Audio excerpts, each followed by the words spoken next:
Imagina uma história de fidelidade, amor e esperança que nasceu no meio da tragédia. Uma história tão poderosa que atravessou gerações e nos conecta diretamente com a genealogia de Jesus Cristo. Que história é essa?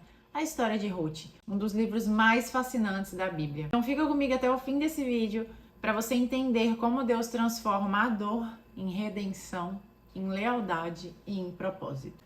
Hoje a gente vai falar sobre o livro de Ruth. O que você acha do livro de Ruth? O que você acha do livro de Ruth? Oi, eu sou a Amanda Silveira e se você não me conhece, aqui no meu canal eu falo um pouco sobre Jesus, sobre a Bíblia, sobre aplicações práticas para o dia a dia. E no vídeo de hoje eu quero trazer a história do livro de Ruth. Quero contar um pouquinho mais como essa mulher moabita foi tão importante, mesmo sendo de um povo que era considerado inimigo de Israel. Antes da gente falar, da Ruth em si, a gente precisa entender o contexto histórico, o contexto cultural, de onde veio Ruth ou de onde veio a família em que ela entrou. Então, quando a gente vai analisar o primeiro capítulo do livro de Ruth, essa história se passa então na época em que os juízes governavam. Era uma época de muita instabilidade econômica, instabilidade social, instabilidade política, instabilidade religiosa.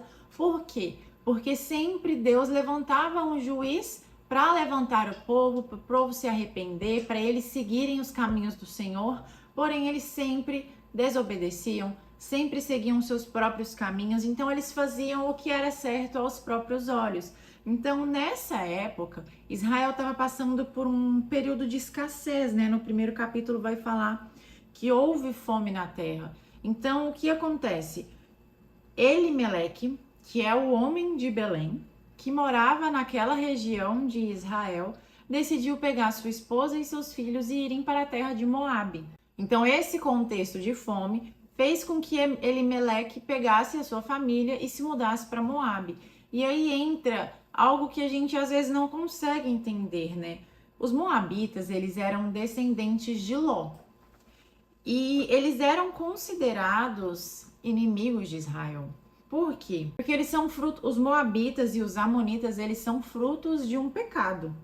Porque a história lá em Gênesis 19, do versículo 36 ao 38, vai narrar sobre a história das filhas de Ló, que o embebedaram para que elas engravidassem dele.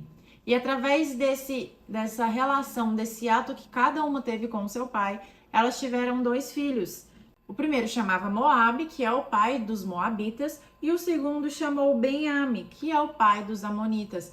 Então, essa história, ela vai girar em torno desse povo, do povo de Israel, juntamente com Ruth. Se a gente analisar, a presença de Ruth já traz uma tensão espiritual, já traz uma tensão cultural ali, porque os 2 povos, eles não se davam bem, eram de fato considerados inimigos. Mas aqui, até então, a Ruth não tinha entrado na história. Eu quero falar a respeito do papel da mulher naquela época, Como ela se portava. Agora imagina, hoje em dia, quando uma mulher ela fica viúva, ela já fica um pouco afastada, Ela já vive o luto de uma forma diferente. Porém, naquela época, uma mulher que era viúva, primeiro que ela ficou viúva e ficou sem os filhos. Então, ela estava completamente sem sustento, sem segurança. Uma mulher viúva naquela época, ela precisava da ajuda do povo, ela precisava da ajuda dos sacerdotes, ela precisava da ajuda do templo para continuar sobrevivendo. Então, elas estavam vulneráveis. Então, naquele momento, Noemi, que é a esposa de Elimeleque, ela estava completamente vulnerável. Ela havia ficado viúva e perdido os 2 filhos. Porém, esses 2 filhos, eles haviam se casado com moabitas. Aí aqui vai falar que uma delas é a Orfa e a outra Ruth. Depois que Noemi passou por esse processo de perda, ela ouviu que o Senhor havia visitado Israel. Então aquele período de seca, aquele período de escassez, ele havia passado. E aí ela pegou e falou com as suas 2 noras para que elas voltassem para suas casas, para casas de seus pais, porque ela ia voltar para a terra dela. E elas insistiram, falando que não voltariam. Porém, Noemi insistiu para que elas voltassem. Então a sua nora órfã, ela voltou, só que Ruth falou uma das passagens bíblicas mais conhecidas, que muitas pessoas falam, inclusive em casamento. Pois aonde quer que fores, irei também. E onde quer que tu ficares, ali ficarei. O teu povo será o meu povo, e o teu Deus será o meu Deus. Essa passagem é muito linda, né? Aqui fala sobre a fidelidade de Ruth. Se continuar, eu tô lendo aqui Ruth 1, capítulo 16 e 17. Se continuar no capítulo 17, continua assim: onde quer que morrestes, ali também morrerei e serei sepultada. Que o Senhor me castigue se outra coisa que não seja a morte me separar de ti. Olha essa história. Ruth era moabita, inimiga, seu povo era inimigo do povo de Israel. Porém, aqui ela usou o nome do Senhor. O nome do Senhor nessa época era algo muito sagrado, muito pessoal. Então, neste momento, ela selou um compromisso com Noemi. Ela selou com o nome pessoal de Deus, Yahvé, que assim, ao certo, ele é impronunciável. Então aqui, gente, essa história já começa a nos mostrar sobre a fidelidade de Ruth com Noemi. Isso aqui é um exemplo de fato de fidelidade incondicional. A gente pode trazer um paralelo de fidelidade com Deus e o seu povo. E aí eu te pergunto, como nós hoje podemos ser fiéis aos nossos compromissos e relacionamentos, como nesse tempo aqui? Tempo difícil. Como que você se torna fiel a algo passando por uma situação complexa e difícil na sua vida? Como que você se torna fiel a Deus? Você já parou para pensar se você é fiel a Ele, mediante a todo o caos que está acontecendo na sua vida? Então aqui a gente pode analisar esse ponto, que mesmo diante de toda essa situação, a Ruth decidiu ser fiel à sua sogra, mesmo que ela tenha ficado viúva também, juntamente com sua sogra. E quando a gente vai para o capítulo 2, a gente já consegue enxergar algo mais como a providência divina. Então, como o primeiro capítulo fala sobre a fidelidade e a lealdade de Ruth, no capítulo 2 a gente já vai enxergar a providência divina. Ruth, no capítulo 2, vai colher espigas no campo de Boaz. Boaz, ele era um parente de Elimeleque, que era o seu sogro que havia falecido. Naquela época, quem ia colher nos campos assim, colhia o que caía no chão. Porém, Boaz, em sua misericórdia, ele demonstrou uma bondade extraordinária, gerando proteção e provisão para Ruth. Aqui ele fala para quem está colhendo, para deixar cair algumas espigas para que a Ruth possa pegar. Aqui ele continua falando e dando alimento. Ele alimenta, ele dá água para ela, mostrando a compaixão, revelando a bondade dele. E aqui a gente consegue enxergar a provisão divina, porque é um cuidado. Esse cuidado nos remete ao cuidado de Deus conosco, o cuidado de Jesus. Boaz, ele se refere muito à redenção. Boaz, ele tem muito relacionamento com Jesus. Ele veio para ser o redentor de Ruth. Quando Boaz ele fala para deixar cair as espigas, para que não impeça de Ruth colher, aqui ele mostra a graça de Deus. A graça de Deus em colher o que não plantou. Ruth não teve trabalho em colher aquilo, porque ela não havia plantado nada. Mas a gente consegue enxergar a graça de Deus. E a Ruth conseguiu colher, gente, quase 15 quilos de cevada. Se você pegar nas traduções e fizer a conversão, quase 15 quilos de cevada. Então, é uma bondade gigantesca de Boaz com Ruth. E ele fez sem nada em troca. Ele fez assim como Jesus morreu por nós, sem nada em troca. Ele apenas se entregou, ele apenas foi bondoso. E quando a gente tem que entender, quando a gente está debaixo da graça de Deus, a gente é capacitado a suportar todos os processos. A gente é capacitado a entender que o que seria impossível, através da graça de Deus, a gente consegue vivenciar e sobreviver àquele processo. E foi assim com Ruth. Continuando a história, no capítulo 3, vocês estão vendo que a gente vai ler, a gente vai estudar os 4 capítulos em pouco tempo aqui, né? Então eu recomendo que depois você pegue a sua Bíblia e vá ler Ruth, porque o livro de Ruth é sensacional. Continuando aqui no capítulo 3, a gente consegue entender uma conversa entre Ruth e Noemi. No capítulo 2, a Noemi havia dito que Boaz era parente de Elimeleque, que ele era o redentor. E naquela época, era necessário ter um redentor, como a lei do levirato. Se a gente pegar Gênesis, Levítico, Deuteronômio, essa lei do amor e preservação, era necessário um redentor. Então a Noemi, ela ficou viúva, a Ruth ficou viúva, eles perderam ali os seus parentes próximos. Então era necessário ter uma lei de preservação, que era para manter a herança e o legado dos patriarcas da família. Como todos os homens haviam morrido, então um parente próximo deveria se casar, deveria comprar a propriedade para ser o redentor daquela família. Então, por isso que Noemi, no capítulo 2, falou que Boaz, aqui no capítulo 2, no versículo 20, ela fala que ele é parente e um dos resgatadores. Então, o Boaz, ele seria aquela pessoa que resgataria toda a família de Noemi. E no capítulo 3, a Noemi dá um conselho para Ruth. Fala da seguinte forma no capítulo 3, versículo 2. Hoje à noite ele estará limpando a cevada na eira. Agora lava-te, perfuma-te, veste com a tua melhor roupa e desce para a eira. Um pouco mais adiante, quando ele for dormir, observa o lugar em que ele se deitar. Depois entrarás, descobrirás os pés e te deitarás. Ele te dirá o que deves fazer. Esse conselho que Noemi deu para Ruth era de que, conforme ela se vestisse com uma nova roupa, uma roupa melhor, significa que o luto dela tinha acabado. E como o luto dela havia acabado, ela estava pronta para se casar. A dica foi ela se deitar aos pés.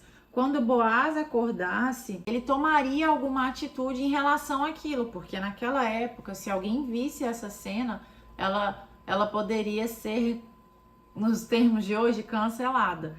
Então aqui, continuando no capítulo 8, quando ele viu que Ruth estava ali, ele se assustou. Porém, Ruth falou: eu sou sua serva, casa-te com a tua serva, pois tu és resgatador. A gente pegar esse casa-te, a gente pode trazer como estende a tua capa sobre mim. No capítulo 2, Boaz diz o seguinte para Ruth: que o Senhor recompense o que fizestes, que recebas grandes recompensas do Senhor Deus de Israel, sob cujas asas vieste buscar abrigo. Então aqui, quando ela fala casa-te, ela está dizendo para Boaz: estenda as suas asas, a sua capa sobre mim.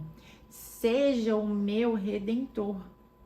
Então Boaz era a resposta da própria oração dele para Ruth. Então Boaz era a resposta da própria oração que ele fez para Ruth. Era cumprir um pedido para Deus. E aqui fala que o Senhor... Aí aqui Boaz responde: o Senhor te abençoe, minha filha. Com este gesto mostraste bondade maior do que antes, pois não foste atrás dos mais jovens, sejam ricos ou pobres. Agora não temas, farei tudo quanto me pedires. E aqui a história, Boaz continua falando que tem um outro parente que é mais próximo, para que ela fique ali até o amanhecer, que se ele não quiser fazer o papel de resgatador, ele mesmo, o próprio Boaz, assumiria esse papel. E o capítulo 4 vem e fala sobre essa história. Boaz foi para conversar com o que seria o resgatador mais próximo da família, falando para comprar a propriedade. E aí esse resgatador, ele aceita comprar a propriedade, porém Boaz continua falando que deveria se casar com Ruth também. E o resgatador não quis. E como ele não quis, ele falou para Boaz: assume você. Exerce tu o seu direito de resgatador, porque não posso fazê-lo. Aqui havia então um custo financeiro e social. Às vezes esse resgatador não queria pelo custo social. Se casar com uma moabita não seria algo bem visto aos olhos do povo de Israel. Porém, para a glória do Senhor e por um papel de Boaz assumir esse papel de resgatador devido à sua bondade e à sua misericórdia, ele se torna um remidor, ele se torna um redentor de Ruth. E aqui no capítulo 4, no versículo 9, diz o seguinte: então Boaz disse aos anciãos e a todo o povo: hoje sois testemunhas de que adquiri de Noemi tudo o que pertenceu a Elimeleque, a Quilom e a Malom, e também do que adquiri o direito de ter como a esposa moabita Ruth. para preservar o nome do falecido, a sua herança. Todo o povo e os líderes que estavam na porta disseram: somos testemunhas. Que o Senhor faça com essa mulher que está entrando na tua família, como fez com Raquel e Leia, que juntas edificaram a casa de Israel. E aqui, Boaz casou com Ruth tornou-se a sua esposa. Aqui a Bíblia fala, ele a conheceu intimamente, ou seja, tiveram relação, e o Senhor permitiu com que ela engravidasse. O menino chamava Obed. Obed seria pai de Jessé, que seria pai de Davi, descendência de Jesus Cristo. O livro de Ruth, então, ele vem mostrar 4 pontos pra gente. As lágrimas. O que seriam as lágrimas? A parte do sofrimento, então a fome, o êxodo, saída da sua terra e vivenciar o luto. No segundo capítulo, nas asas do refúgio, o que seria isso? A benevolência. Essa benevolência, ela é uma palavra no centro da aliança de Deus, que significa um relacionamento com o seu povo.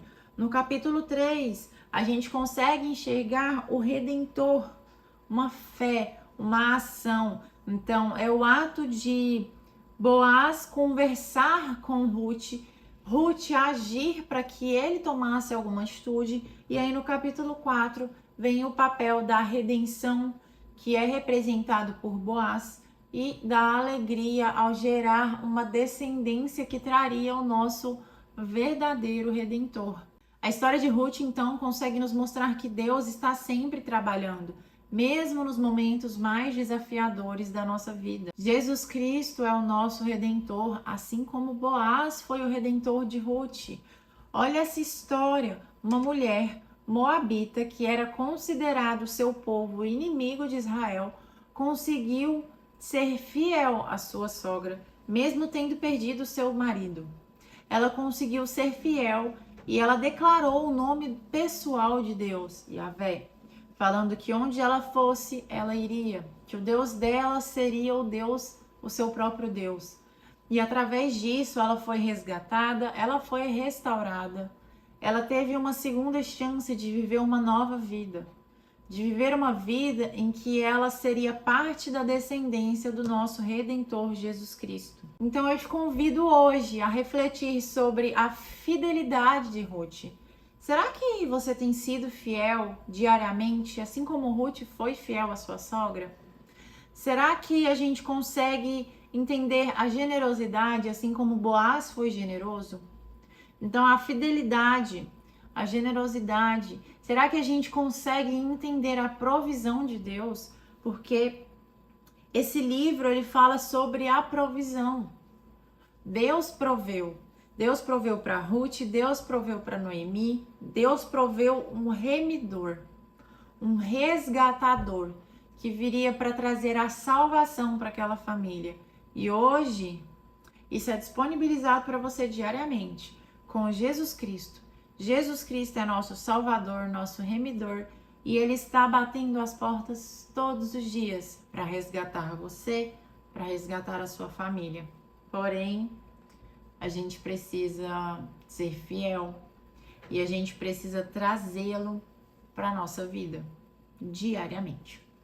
Se esse vídeo te abençoou de alguma forma, se você gostou desse vídeo, eu peço para que você curta, comenta, compartilha, porque quando você curte aqui, o YouTube entende que o meu conteúdo é valioso e ele consegue entregar para mais pessoas. Também não deixa de se inscrever no meu canal, tá bom? Um beijo e até o próximo vídeo.